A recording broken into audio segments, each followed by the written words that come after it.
Bismillahirrahmanirrahim. Assalamu alaikum wa rahmatullahi wa barakatuh. Our chief guest, Mheshimiwa Deputy Governor Abdi Dakane, my brother Ambassador Shidie, MCS ambao wako hapa led by the majority leader. I can see the deputy speaker has already left. CCs, Duqeyda iyo dhalinta meesha fadhido gabdheena. Assalamu alaikum wa rahmatullahi wa barakatuh. Midda hore waxaan u hambalyeynaya our brother Khalid. It's a very great honor for me also to join you in the launch of his book. A new thing, a new beginning for all of us. Arrin aan weligeyn meelahan iskugu maanin way jiraan laga yaabaa dad buug qoray, laakiin the launch of a book in Garissa, I think it is the first time. We are all told here that we as Somali community, we are storytellers, but we don't document what we tell. So for the courage, geesinimada uu sameeyay Khalid is a very big step. We congratulate him. Is arrin maxaa waay maaragtay nin dhalinyaro gabar aad u quraxsan geesinimadii loola tegi lahaa loogula hadli lahaa waan ku rabaa la dhihi lahaa midaasuu sameeyey Khalid. Waa a very big thing. So I want to congratulate him for that, and rest assured we will support you, Khalid, in the journey. And again, the topic you have chosen to speak about, arrintan maanta uu Khalid buuggiisa ku soo qoray waa arrin aad noo qusaysa annaka daanahay community Somali. In fact, last night I got a clip, xalayto clip aan fiirinaya cunug la qaraacayo inaa aragteen oo it was going round oo la qaraacayo oo duqa aabihiisna leeyahay waxaan joogaa Eldoret muu yiri meelahaasuu joogaa Kericho me somewhere in Rift Valley oo cunugana loo haysto madax furasho magafiin nimanka la dhahayn heleen. This thing happens many times. We also get as leaders maamooyin fara badan oo noo imaanayeen ilmahoodii inay tahriibeen lagu haysta Libya, lagu haysta Sudan. Some of these things are also setups. Maxay la dadku ku bixinay are part of that game so that you give out more money. Marka for him to come out and tell our young people who have this mentality and perception that life outside there is much better than here, inuu u sheego u dhawo arrintan meesha nigama jirto oo dhibkan nimanka ay marayeen dadka marayeen by the time they reach where their destination is. Unfortunately, hata gabdho ay ku jiraan oo tahriibayeen iyo dhibkay marayeen, even going to South Africa, the nearest point here, is something a very good step you have done. And I hope the Somali community will read this book, will understand the challenges and the problems these people take to think that they can change the life of their people or their families. There is no easy route to success. There is no easy route to success. The link allowed these young people, and I hope they will hear us. There is so much to do here in this county of ours. There's so much contribution you can make as youth than going to these countries. There are people who almost 1.2 million for you to get that journey. Why do you have to collect 1.2 million to go that journey? Why can't you collect the 1.2 to help this young man do something here meaningful within the community? You are exporting our resources to go to there in a and the chances and the risk in Luqaban are very high, and then you get another 1.2 million to go so release. Marka dalinta iyo qaasatan maamooyinka oo ilmahan dhaleen, let us not take that route. Let us not take jidka iyo wadada yana qaadi. Let us not encourage our young people inay fahmaan dhulkoodii iyo wadankoodii inay wax ka qaban karaan. I always believe that there is no shortage of work in this county. Wadankan aan joogna hadda Garissa County, there is no shortage of work. It is only that our young people have decided that this is not the work they want to do. They are the ones who have decided that this is not the work they want to do. But there is so much work that those who of us or bayalkeni na so Korean in so Korean, the same work in so Korean is available. And I don't want to hide, or I don't want to shy away from saying this. Yesterday, shalayto waxaan la kulmay Dekow Udiray, and we were just having a chat in my office, CDF office. Muzeega markuu uu soo fariistay meesha, you can tell waa dad wax haysto. But if he tells you the journey he met to be what he is today, because he's doing the same job, but in a different level.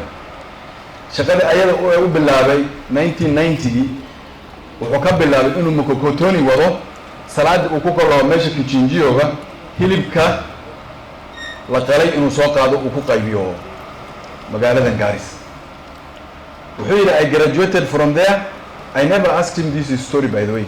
Ani arintaas kumaani man waxa sheekadii bay iska noqoto. We were not talking about jobs, we were not talking about youth. We are just talking about how to improve the lives of those people. Wuu ka tagay wuxuu noqday ninkii hilibka goynay markan from the markii hilibka la kala jarjaro mkokotoni uu ku riday. It happened that way. Today he goes every Monday to Bengal. He comes every Saturday here. Dadka hilibka geela soo gaday uu ka yimid markan. Out of that business, out of that work, this old man, you can see there is a change in his life. He told me he has his own family. So manina de wagaran is in ninki ba ku xayro tukalo ku dari wax kale ku darsan laba bah waysa. He has children. He has a house, or both houses uu degan yahay asaga iskale. And it is out of that hard work. Arinta dibka uu soo maray uu soo samray ilmihiisana wuxuu yiri weligii aan CDF wax uma soo doonan.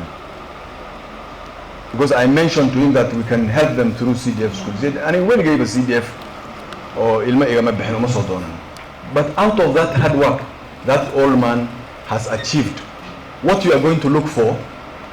Mr. Wahad didn't. The unfortunate part of it is that ninkan ninki ilmi u dhalay, because I asked him that ilmaha shaqadan ma kuso magalis. Did you involve him in this what you are doing now? He said no. Because they don't want the job. Shaqada ayada marraban. Unfortunately, ilmihi ayaga ha idisay joogan aabahood baa bixi hilib sagaalka saac uu kici neef geel buu qali uu kala gogoyn dadku u kala qaybin salaad markuu shaacid ma shaab cabbi hadana wuxuu ku wareegi dadku hilibku u geeyay lacagta uu ka soo qaado to feed him and him is seated in the house. Maamoyin baa jiraan. They are seated in maanto in qoraxday fadhiyaan amboogay gadayin sharqaan bay tolayin wiilashoodii oo 25 to 30 years of age are seated at home. Maamada qoraxday fadhido amboogada gadayso from 6 o'clock in the morning to 6 in the evening. You should have a bill. Are we not destroying our society? Are we not destroying a generation? My son, this is the problem we are facing as a society.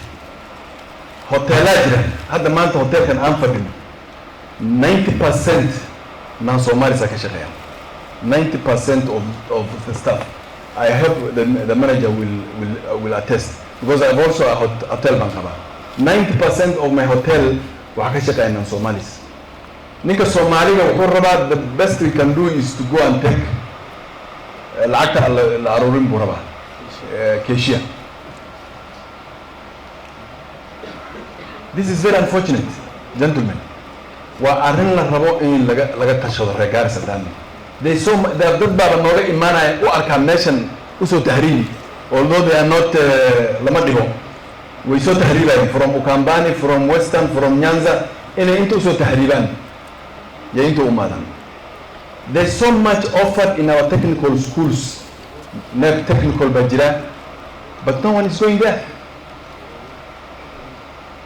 ilmi technical skills ma bartaan gurigan aad fadhidii do you know how many shaqaalaha ka shaqeynay dhismadiis nin dhagaxaasuu keeni nin santimer buu gelin ninkii biyaha joyisuu gelin nin darishadaasuu ku xilsaaran kan baawgan buu ku jira kuma baati uu saari badnaan Somali man oo ka shaqeynaya arrintaasi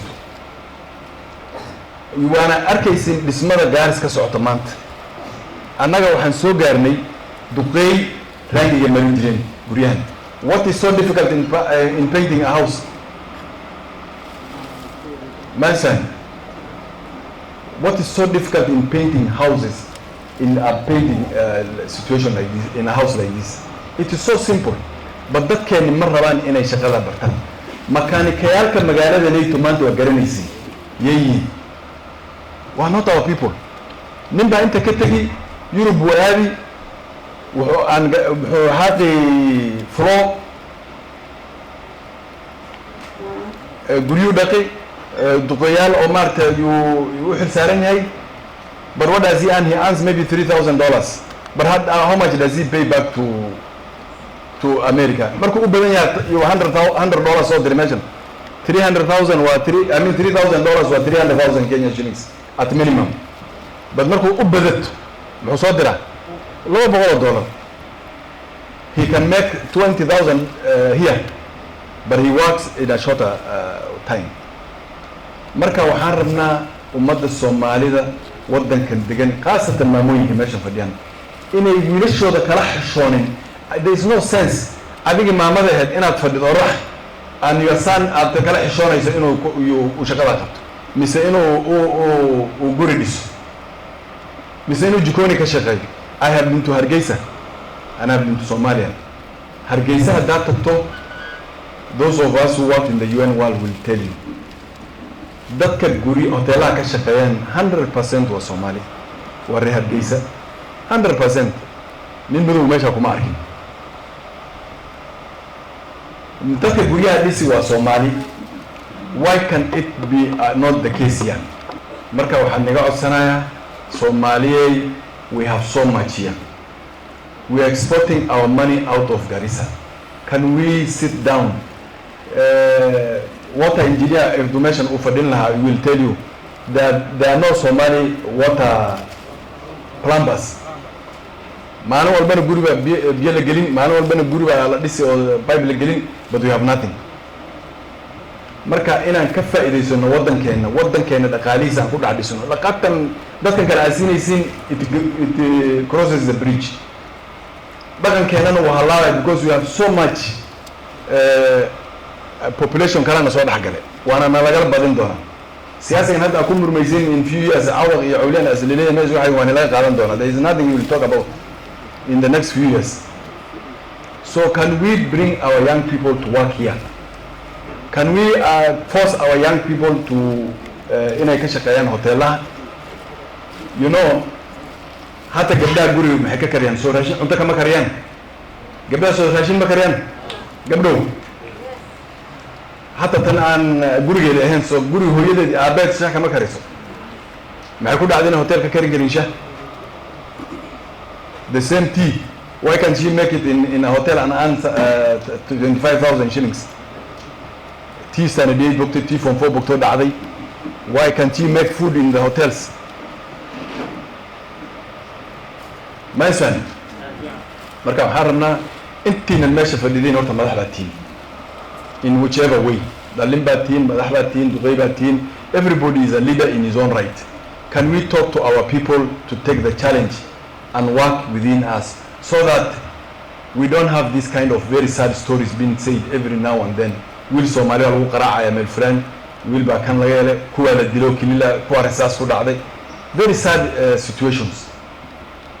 wadamaha ku ordaysin wax way nagama jiro wealth is here beeraha jiraan wadankan we are very lucky people dhulkeenan beeraha ka jiraan ma maleynaysin but who is there to work duqi beer bilaaba 1982 yaa maanta dhex taagan he wants to do the same thing year in year out. It's not productive. Namankii la rabo inay soo akhristaan cilmigan keenan oo beerahan aqli kale u keenan oo talo keenan, they have refused to go to the farms. intaan waqtigiina ku dhalinay ku dhumin lahaydeen annaga madaxda through this social media. You wake up in the morning. Can you imagine somebody waking up in the morning? Every morning, ego soko. Nin bini adam waista. Can you write as the MP for Garissa, because I'm here for 1 year? Can you write it in a book? In social media. Come, we launch for you. In more, another whole launch, and talk about me in a book, in a written document. But if I don't know you're talking about me every morning, I think I know what you're hard to me. I don't know whether we're getting each other. I'm not in that space. Sometimes I'm in that space. In some of the forums. Please come out and write and talk. But let this be objective talking. I didn't to in an I didn't wake up and go and look for work. Don't praise me, don't insult me. Of course, some of them talk about me in praising me. Superhero, he is this, he is that, you are this. You wake up in the morning, go and work. We don't want to be praised, we don't want to be insulted in the equal measure. And Shakaisono, had they just in a come 2027.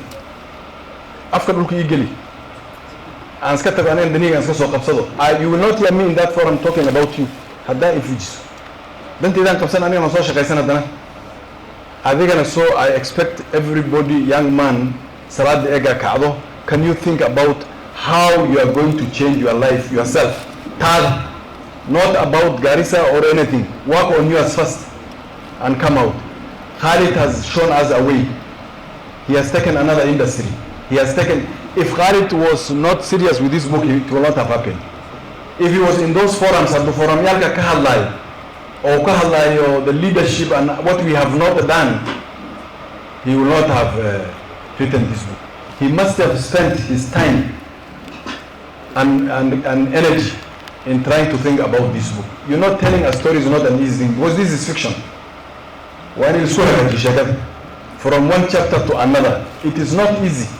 So it means Khalid has taken his time. Can all of you who write in the forums long threads telling us, call a spade, we are marginalized, can you write it in a book? And we will support you to launch it, inshallah.